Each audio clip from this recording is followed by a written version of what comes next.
igu sawir waa riwaayad cusub oo ka hadlaysa wacyiga maanta iyo dhalinta cusub.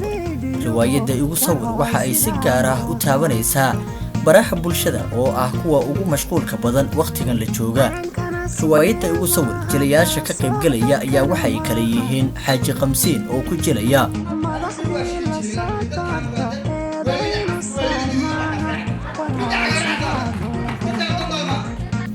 oday Jimcaale,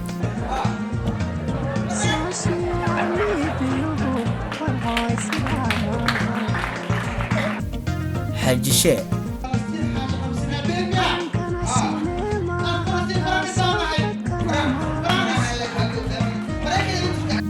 Liban Laag,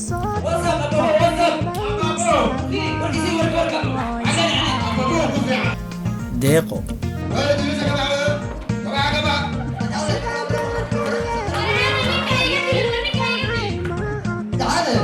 iyo Samawade.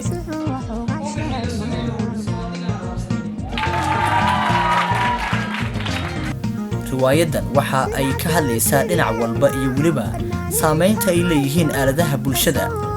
riwaayadan oo ah riwaayad cusub oo dhowaan lagu jiray magaalada Kampala ee xarunta dalka Uganda, waxa aad kala socon doontaan qaybaha ay ka kooban tahay channelada kala ah Kaldeer iyo Raja TV. waxaana riwaayadan curiyay Maxamed Jiidane oo ka mid ah dhalinta wax ka barata dalka Uganda.